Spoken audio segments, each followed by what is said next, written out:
This is Robert Clotworthy, and you are listening to Oak Island Plus, a discussion of Oak Island and other mysteries from around the world. Here are your hosts, James McQuiston, Oak Island theorist and author, along with John Hamels, PhD and historical researcher. Get the whole story right here, brought to you by Rabbit Hole Investigations.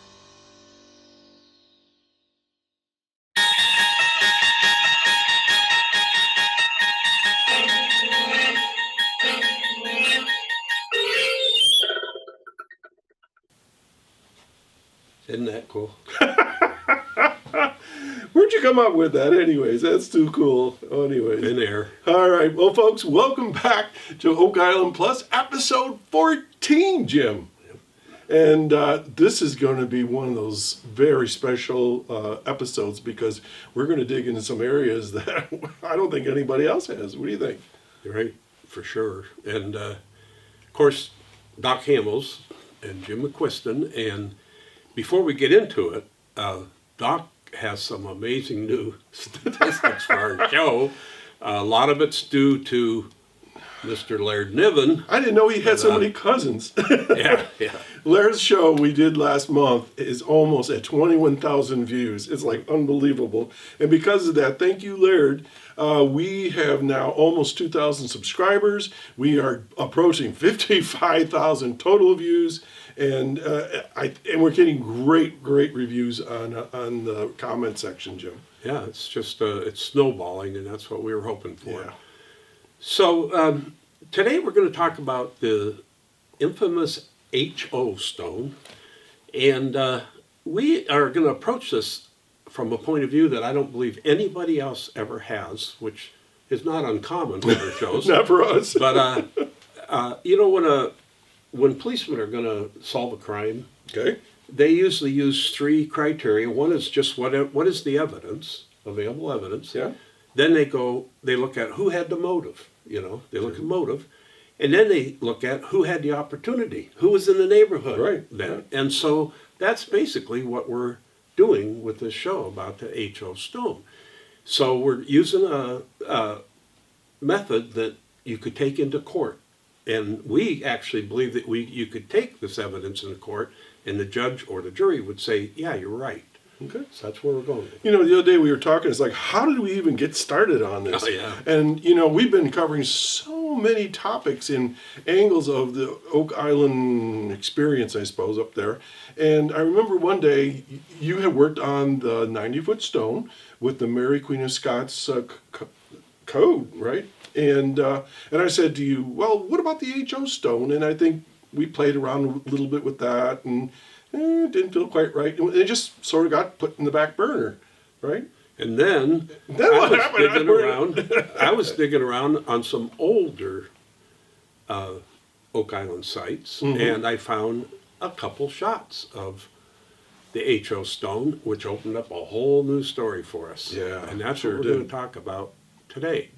So you want to look at this first slide? I sure do. Okay. So this slide that you see here, this is the typical photo that you always see on the Curse of Oak Island or anywhere that anybody's written an article about the H.O. stone. Mm-hmm. And right off the bat, you get three questions. One is, how big is this thing? Is this as tall as a man? Mm-hmm. Is it waist high? What is it? And also, what does this inscription, basically the H plus O, really mean? And it's been speculated on like crazy. Oh my gosh, yeah. And the last question is, who placed the stone here? And that's the big one for everyone. So just to give you a little background on the stone, it was found at a place called Judry's Cove in 1936, and that was back when Gilbert Hedden owned the island. And that's, as it shows on the map here, towards the top of the island, right? Right where the Nolans own the property now. Okay. And it's basically lots 9 through 14, and they're shaded a little bit gray there. Might be a little hard to see, but they're shaded gray. Mm-hmm. And that's, Nolan ended up with those lots. But before that, in the early 1800s, a man named John Strachan, and this was told to me by Doug Kroll from the show. John Strachan owned those lots from 1841 through 1857. Well, he's a member of our elite conspiracy group that we've been talking about for the last Wait a several minute, years. Strachan as in Yeah, as in L. Strachan. Al Strachan that stole all the money and the treasure from the Keith family? Yep. And there's a lot of ties. Besides that, they were Freemasons. The Strachans were Freemasons in Halifax. Okay. They found that ship within sight of Oak Island that had Strachan silverware on it. So there's a lot of story there. But the main point, just, is that these same lots that they found the Judry Cove HO stone were also owned by Nolan, were also owned by John Strachan. They also have part of the Nolan's Cross on them. A good share of the Nolan's Cross is on them. So those are really significant lots on Oak Island, Judry's Cove. Well, you know what else they found there? And this is for a future show. They found thousands of flasks with traces of mercury in them. I thought they were glass all along until I looked up, where does this say this? Where's this proof? And it was in Gilbert Hedden's own writing, and they were clay flasks, and you smelt silver in clay using mercury. We're not going to go down that road. We're not going down that road today, but we are going to go down that road eventually. This is the first time I've heard of that. So I can see a lot of research behind that one. Okay, so well, Fred got him in '63, and what happened was he was there working and treasure hunting on some kind of a lease and surveying, and he realized that those lots never got sold when the Sellers family sold off their lots. They were still out there to purchase, so he went to the heirs of the Seller family and purchased them from them. Okay, and Fred was a surveyor, and he did a lot of work in this swamp. We've seen pictures of him, and his son, Tom Nolan, is part of the crew up there at Curse of Oak Island now. So back in '36, when they were found, because everybody was so fever pitched about finding treasure, they blew the HO stone up. And there were the only pictures exist after it was blown up that I know of. And if anybody has an intact photo, we would love to see it, you know. But there's enough pieces to kind of tell what it looked like, and some major clues on it that most people never saw. Wait a minute. The HO stone was in this bay, and they blew it up. Why? They thought there might be treasure underneath it because it had writing inscribed on the face of it, and apparently nobody took a photo of it before they blew it up. I don't know why. That seems like that would be a thing to do.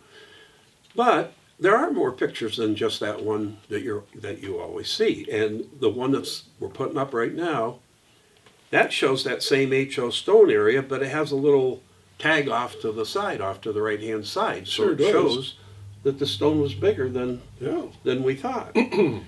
And so in spite of no complete photo, the photos of other pieces of the stone do exist.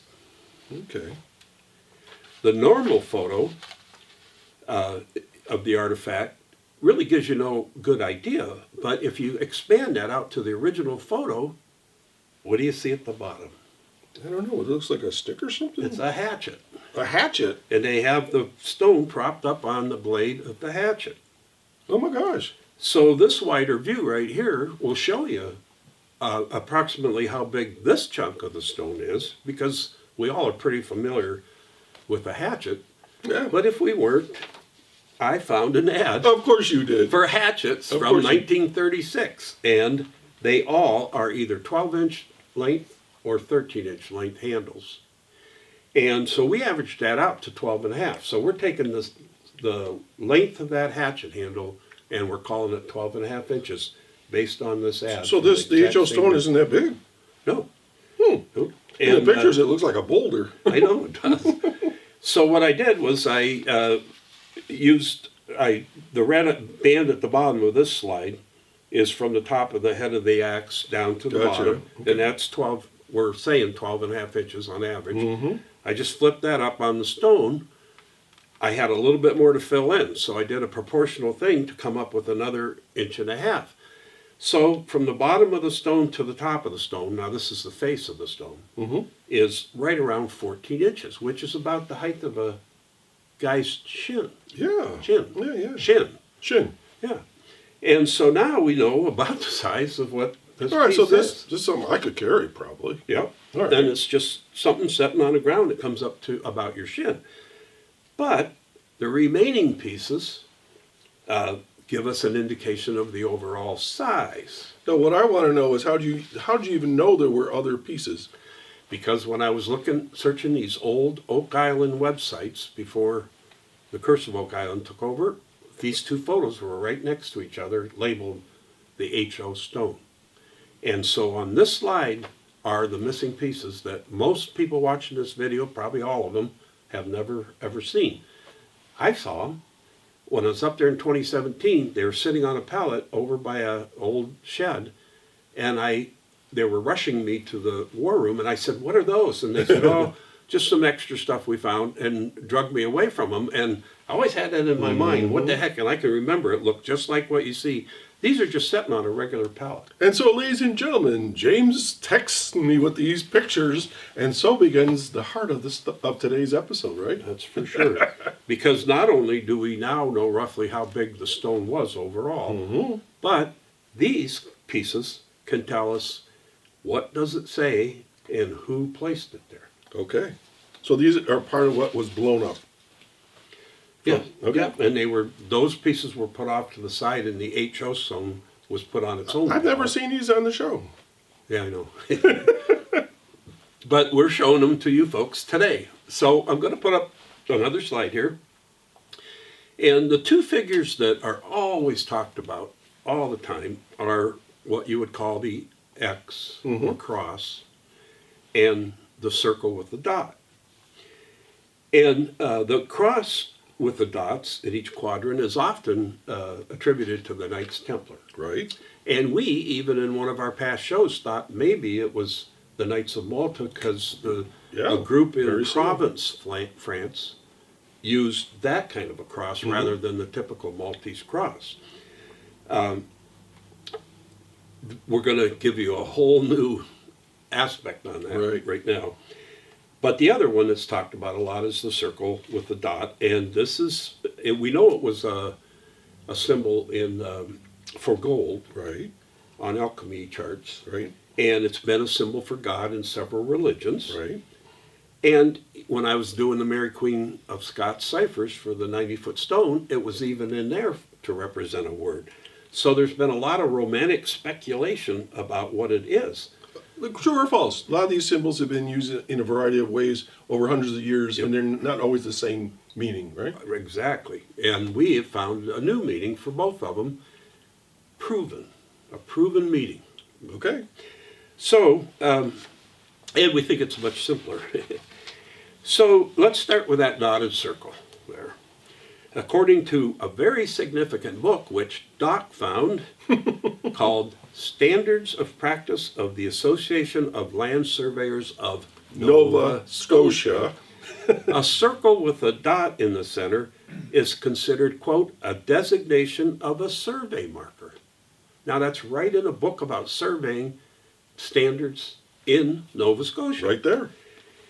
Well, we took a look into that, and we uncovered other books talking about old survey sites that people were exploring, and turns out that a circle with a dot in the middle has been used in surveying for hundreds of years. Yeah. Hundreds of years.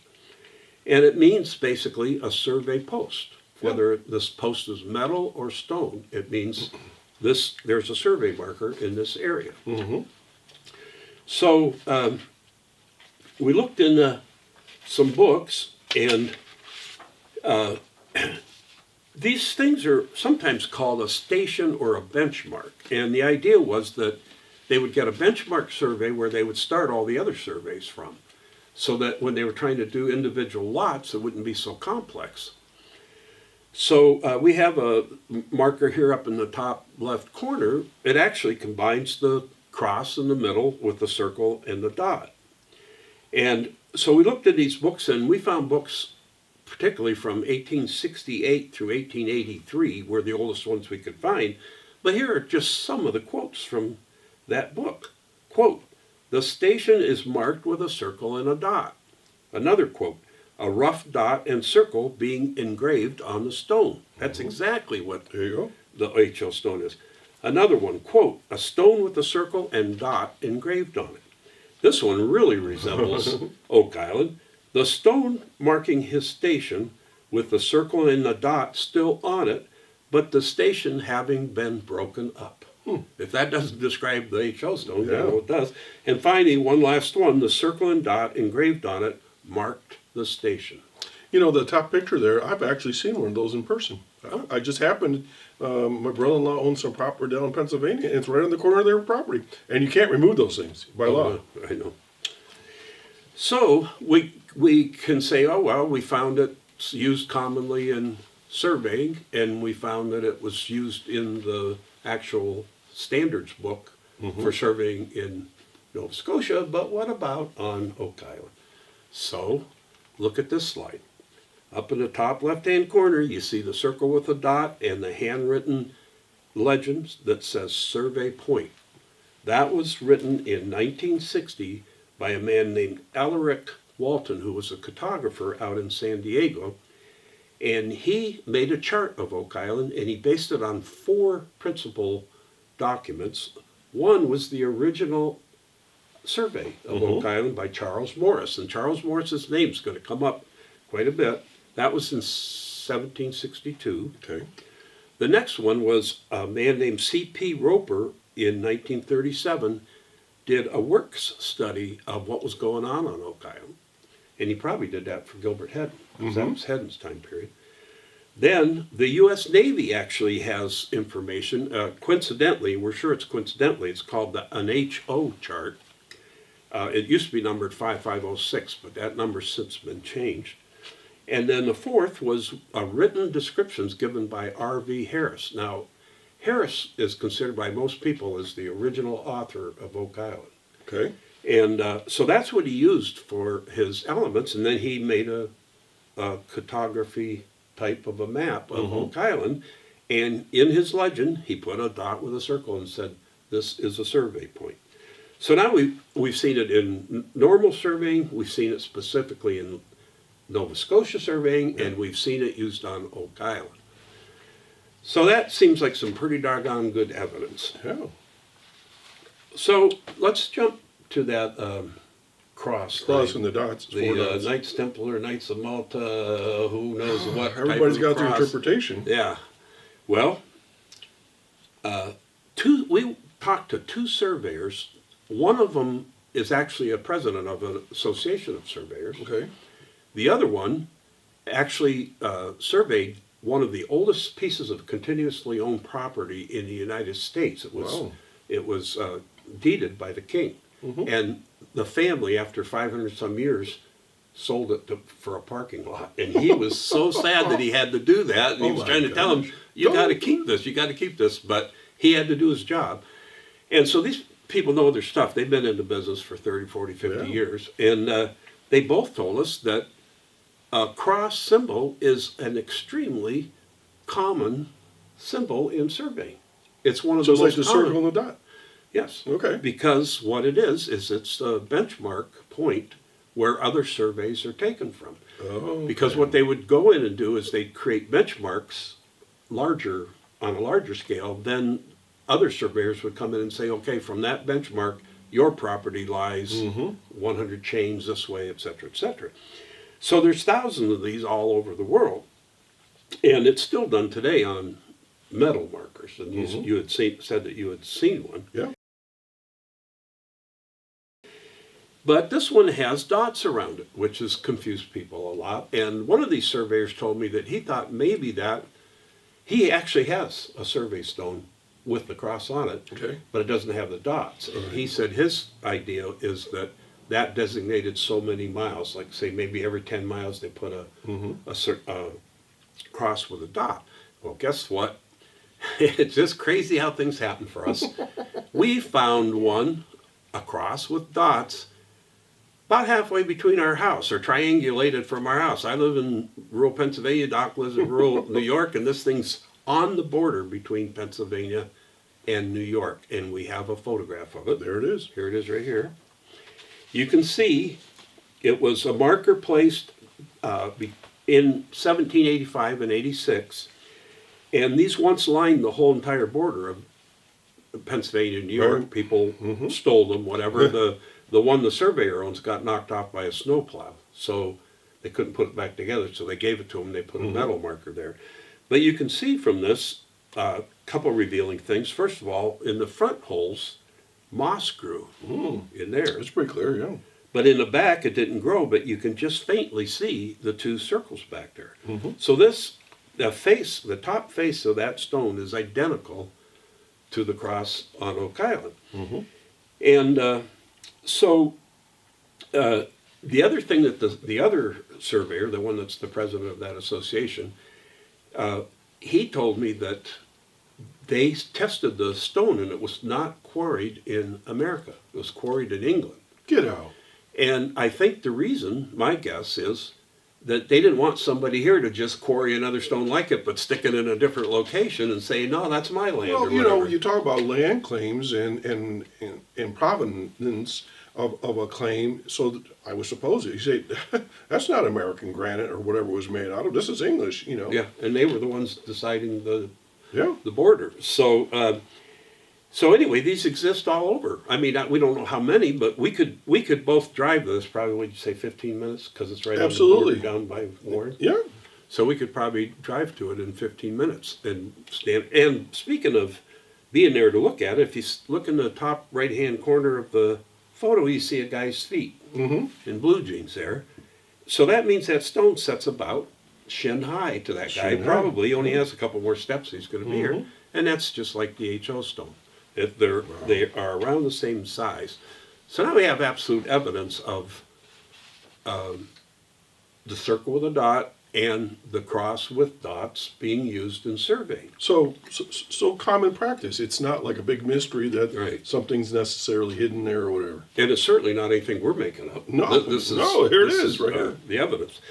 So I got this other slide you're looking at right now, and the beauty of this one is the marker has the X in the center, and then it's essentially a dot with a circle around it. But what it adds to the argument here, this was placed in 1905 in Oregon, Okay. it has the letters G period S period, and Okay. that stands for General Survey. So the same two letters appear on the HO stone, which we're going to talk about in a minute. Now, general surveys, if I understand it correctly, is a special term that means it's approved by some government. Yes. So this is just not any old body, but the general surveyor. Right. So then that leaves the question, well, what about the H? Because it's the HO stone, or it's the H plus O stone. And how do you explain an H? Because that's not a surveyor's marker. Yeah. What is it? This was fun for me. Yeah, because Doc discovered this. And this map, this is a section, what you're looking on the screen right there. This is just a section of a very large map. And it was called the Great Map of Nova Scotia. And it was created by William Mackay in 1834. Well, they're covering a lot of area, and a lot of that area has islands in it. So how do you do it other than a grid system? So they created a grid system, and if you zoom in on the map, you'll see H48 section, H53 section, H54 section. And this map was made up of surveys that a number of qualified legal surveyors did in the 1800s. And one of those men was named William Ross, and that's another name you're going to hear a lot about. So this next one is just a blow up. It's the right-hand side obviously is fuzzy because it was blown up a long ways, but you can see gold means Gold River at the top of it. And on the new map, you can see Gold River, and you can see how it dumps into Mahone Bay and splashes right around Oak Island, just like it does in the old map. So just to prove that better, I laid one map over the top, and I triangulated New Ross, Oak Island, and the mouth of Gold River, boom, right on top of each other. So what this proves is that Oak Island was in the H zone. Jim, I got to tell you something. When I was looking at these maps, and I happened onto this, and I saw the H, I go, you've got to be kidding me. Yeah. I was in shock. And the H, essentially, on this map at least, is a surveyor's Yeah. symbol. It's the H section. So there's no doubt that Oak Island was in the H zone of this surveying effort. So here you have H plus O, the typical HO symbols. And we know now, regardless of whether anybody believes the theory or we could prove it in a court of law or anything, we absolutely know that these were commonly accepted surveyor marks on the H zone lettering. The H was for the zone it was in. Okay. The plus was where the starting point for that the benchmark. survey or whatever. And the circle with a dot said this is an official survey post.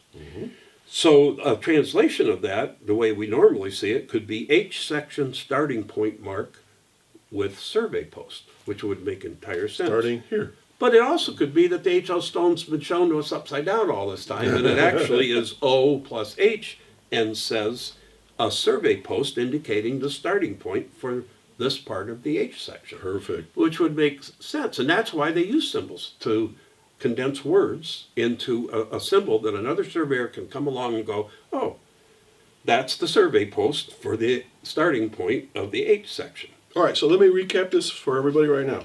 So we know that back in the 30s, there was a massive piece of stone that had some engravings on it. It was blown up because they thought there was treasure. Yep. These parts have been kind of moved around, and now we have determined that the H and the cross and the O are surveyor marks. Yes. Okay, so what's the next step, Mr. Prosecutor? Well, so we started looking at the rest of the pieces, and I got to give credit where credit's due again.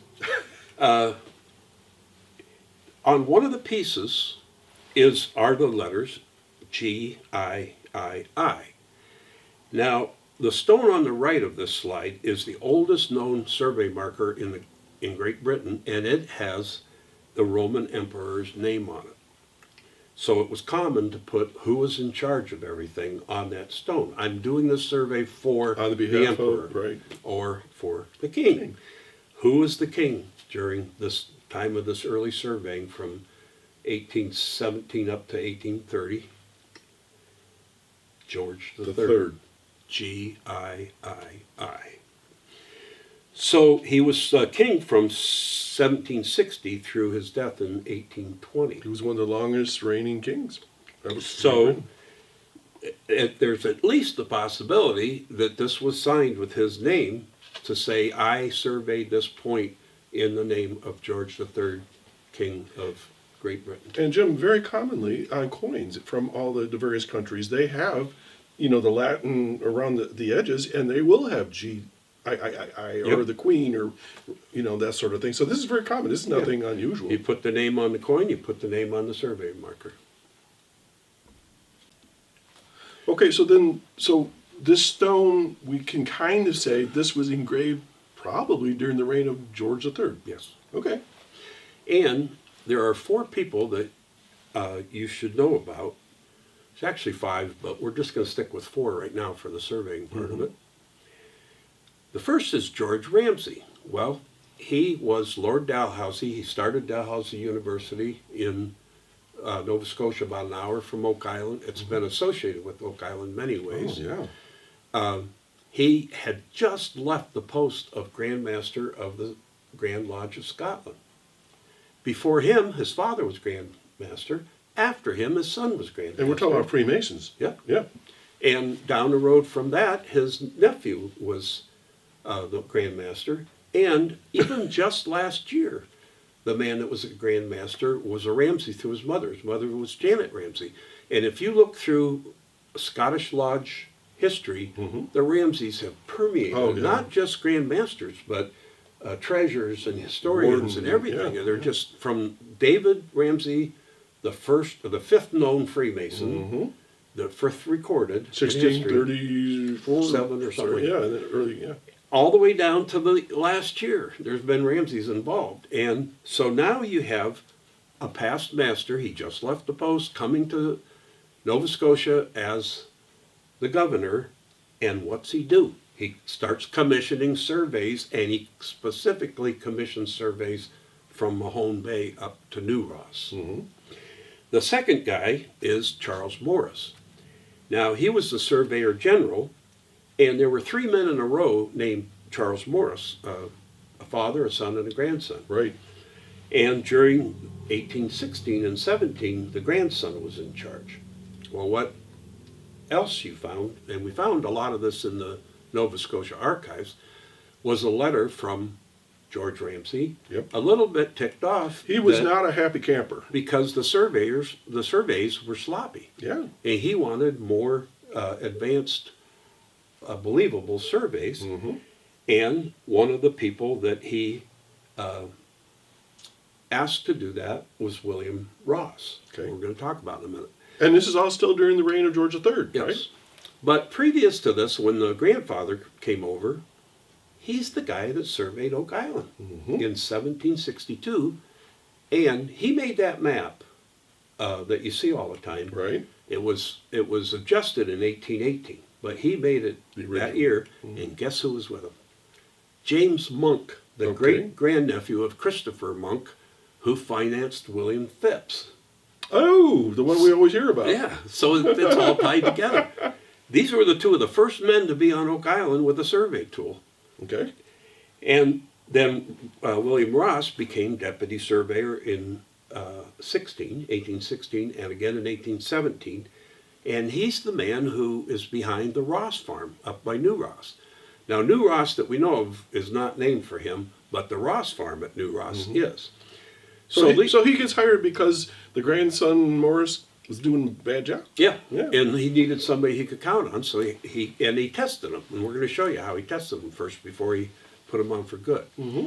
So this next slide's a little bit wordy, but sometimes we have to do that because there's too much to cover, and we don't want to miss it because it's important. And so the first Charles Morris, as we mentioned, he was Survey General for 32 years, and he and James Monk surveyed Oak Island in 1762, and they're the ones that divided it into the 32 lots. Right. And shortly afterwards, the purchases on Oak Island began to take place, and so there's tons of records of people buying lots on Oak Island before 1818. What happened then was another gentleman surveyed it and put the people's names on the lots. Okay. So some people think that that map is from 1818, and the one with the people's names on it is from 1818. But the lot map itself, the original, existed as of 1762. Gotcha. Okay. And so by time Ramsay got there, Lord Dalhousie, Mm-hmm. he started commissioning lots, or well, not lots, but benchmark surveys all over Nova Scotia. And he was working with this grandson, Charles Morris, and that's when that letter was written that he wasn't very happy with the way things are going. So Morris hired this William Ross to survey just one lot up by New Ross. And I'm thinking it was a test, because it was a commission to survey one lot for a soldier, a retired soldier. Right. And he did that. And he's called on that document deputy surveyor. Mm-hmm. The following year, Dalhousie commissions him as the official deputy surveyor of Nova Scotia. And at that point, he's given a order from the past Grand Master of Scottish Freemasonry to survey from Mahone Bay up to New Ross. And that's a pretty significant area. That's the main area of our whole story, and really the main area of the mystery of all this history that was going on there. So that's what he did. So there's a little point here too, is that Ross was a retired military person, and Yes. he knew all those guys there, and that was he carried favor with the governor because of his background.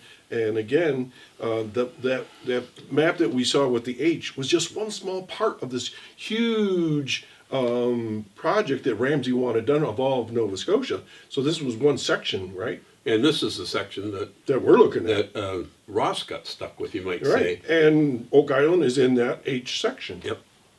and so is I think New Ross is if you go on up it. But we used, like I said, we used that map and a modern day map. We triangulated New Ross, the mouth of Gold River, and Oak Island, and they're dead on. So we know that's the survey that he did. So now, how do we know it was Ross? Well, again, Doc was looking a little closer than I was. The stone on the lower right in this photo is one of the portions that was blown up, and it was sitting on that pallet. And this is what started this whole thing off. It really was, because we noticed that the letters on that say G period, S period, just like General Survey. We noticed the name Ross with a period after it, and we noticed the date 1817 with a period. And that's when Ross was commissioned as Deputy Secretary to survey from Mahone Bay up to New Ross. And it's our strong suspicion that he placed that stone there, he carved his name on it, he carved the date on it, he said this is a general survey in the name of George III, King of England, and here's the starting point, and it's in the H section. And all of that makes 100% sense. There's no fantasy. There's no guessing. There's no out of this world explanation. It's no longer the Twilight Zone, as far as we're concerned. We think we nailed it. We think we're ready to go to court with it, actually. So this last slide, people are always asking for primary sources, and we've used tons of them. Sometimes people believe them, sometimes they don't, but we always try to show photos of them and tell where we found them. Okay, let's define primary source, because a lot of people don't know what that means. Well, in our mind, a primary source is contemporaneous writing. Some people don't like that word either, but it means it was written when it was happening by somebody official. Like it's a letter from this guy to the king. Right. It's recorded in the Privy Council minutes because it happened Government then. official minutes. Here's a letter written to William Ross. In fact, up in the right or left-hand corner, you'll see this is the actual letter that Charles Morris wrote in 1816 to William Ross, and he refers to him as Deputy Secretary, or Surveyor, Deputy Surveyor, and he commissions him to survey that one lot up at New Ross for that retired soldier. I believe that was a test to see if he could be overall. The middle letter, that is from 1817, and that is actually coming from George Ramsay, Lord Dalhousie, past Grand Master of the Scottish Freemasons, and Governor of Nova Scotia, and founder of Dalhousie University, and that's commissioning William Ross to survey the area from Mahone Bay, and we know from Gold River, the mouth of Gold River, where Oak Island is located, all the way up to New Ross, partly for a road, but mostly to set benchmark markers for more minor surveys of individual lots to be surveyed from, and that's why it got into a grid system of H's and J's and Y's or I's and whatever, because they had to have a way of designating. Sure, you got a marker there, but what part of the map does that marker belong in? And Oak Island belonged in the H zone. So these are contemporaneous letters that actually kicked off the fact that William Ross was to do a survey there. So we're thinking that the H.L. Stone, whether we disappoint people or not, no Templars, no Knights of Malta, we thought. No Ark of the Covenant? No Ark of the Covenant. No Holy Grail? Just a simple survey marker.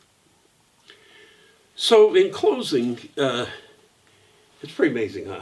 Yeah, it was exhausting, actually. So people might say, you took all the mystery out of it. Everybody loves the mystery and whatever, but we haven't, because we have actually have opened up 3 new areas of mystery.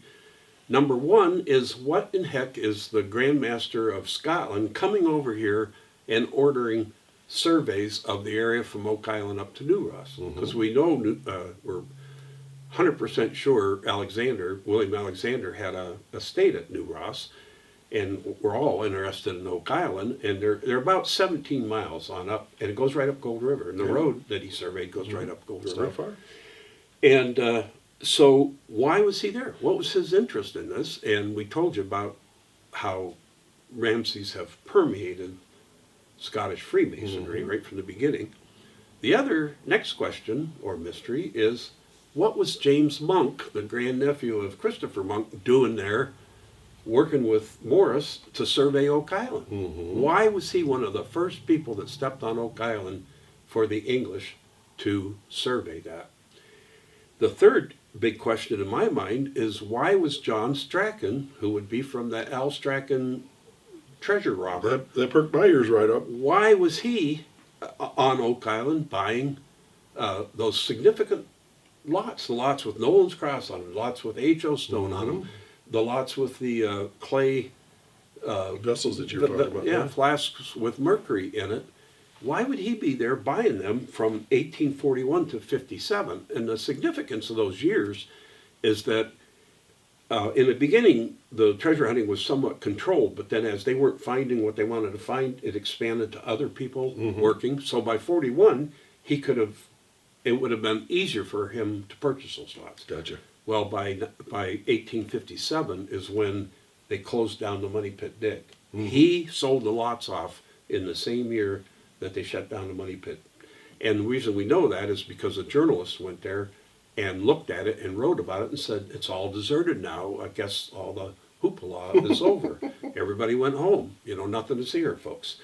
So, and the other little part about Strachan is that there were a number of them that were Freemasons in Halifax, so they would have obviously known Dalhousie. But there is a shipwreck still off the coast of Oak Island, within sight of Oak Island. It was dove on in the 1970s. It can't be dove on again because of the treasure trove laws unless they get a big archaeological study. But when the guy was down there, I talked to him personally. In fact, Rick Ogina set up the meeting with me and this sea captain. He pulled up silverware with the shield of the Strachan family on the handles of the, so I want so bad for them to somehow get the license to go back to that wreck and dive down there. It's got cannons on it. They won't have any trouble finding it because They know where it is. Any kind of sensor will go off. It's got 32 cannons. They're going to know where this thing is. And I know where it is roughly. He told me and I told Rick. But anyway, so the point is that just because we may have discovered that H plus O or H plus O is attributed to a known survey of that area by known people using known symbols, that doesn't mean that there's still not some mystery behind it. So why would a grandmaster be interested in it? Why would somebody related to Christopher or to William Phipps indirectly? Why would somebody be related to Al Strachan be interested in buying the lots? It's a lot of whys there. And if folks are watching right now, go back to our episodes from the beginning, because we are telling the story. These names are connected over hundreds of years, generations, and we've talked very candidly that we can take the Knights Baronet, who were in Nova Scotia in the 1620s. Many of them had Templar connections. Then we took you to the Knights Baronet that I just mentioned. Then we took them to the Freemasons. And now we're seeing how those generations continued on, and it's part of all this story. Continued on and bought lots on Oak Island. And as we talked with Laird, it was free. And as we talked with Laird last month, a lot of this hasn't been taught in school. And so what we feel is that we're bringing to light a lot of history, and we're not trying to, as you said, Jim, poo-poo the H.O. Stone, but we're trying to give some logical answers to some of the mystery so that you can concentrate on what's the reality of it, right? Yes. Because, what happens is, I always look at, like, there's three types of theories. One is just, I feel that a hole was dug in a swamp and it leads to the Money Pit. Well, prove it. There's, you have no evidence, you just feel it. The other one is that there is some mundane evidence, like, for instance, the H.O. Stone, but then for this desire to romanticize it, mystery is attached to it because we don't understand it yet. But when we do understand it, we can decide what it was in a pragmatic sense. And the famous Joseph Campbell said one of his thesis was that men create myth to explain what they can't understand as mundane, and that's what we think is going on there. But that still doesn't leave the fact that there is mystery. And so the third type of theory is what we're working on, where you take, again, the evidence that a police department would take. You take the motive. Mostly it's money. For the most part, it's money. Getting out of Dodge in Great Britain where everything's falling apart, getting over here where there's free lumber, free beaver pelts, hopefully free gold, etc. And the opportunity. Who was there? Who can we prove with historical records was there? And we've proven a lot of people, both French and Scottish and British, English, that were in that general vicinity. So we're not picking something out of thin air. We're not saying I feel or anything. We're saying these people were there. So that's how we're going to continue our show. Other people continue their shows in different ways, and it's always fun to hear the other theories and all that. And if anybody has anything to add to this story, please post it, because we are interested in more evidence. Make a comment on our show saying, I know what that benchmark is because there's one by my house or whatever. That's the kind of stuff we want to hear. And the other thing, too, I want to say about the show before we close is that we get very few negative comments. One or two or three, maybe all this time for over a year. We just get tons of good comments, get tons of likes and subscribers, but we get good comments that'll say, my grandfather told me about blah, blah, blah, blah, blah. And that fits right in with the story. It makes sense, It's a gigantic story. It's complex, but it's not complicated. It's complex because there's a lot of parts to it, but it's not complicated because it's natural human motives and records of he sailed this day, he got there on this day, they arrested this guy on this day. A lot of that stuff's known through primary sources. So that's where we're going with the show. That's where we've always been going with it. Maybe we're verbalizing it better now than we did on the first few shows. But. So Jim, to wrap it up, Oak Island Plus is all about a multi-generational story of elites from Europe. Would you say that's about it? Conspiring to basically have a better life. I always say make money, but I know what you're saying. They want a better life. They don't want the plagues. They don't want the religious wars. They don't want to bow down to a king. They want to go where the resources are. They could tell right away if one trip there, this is Shangri-La. That's all right. And that's where we want to go. So that's what we think went on. It's a big story. And we're going to keep exploring. And we have lots of research that's going on simultaneously for like 3 or 4 shows in the future. So I'm going to sign off. So I'm Doc Hamels, and thanks for joining us on episode 14. And I hope you enjoyed what we uncovered. And Jim McQuiston, we appreciate you being here and being part of our family. Take care now. Bye-bye.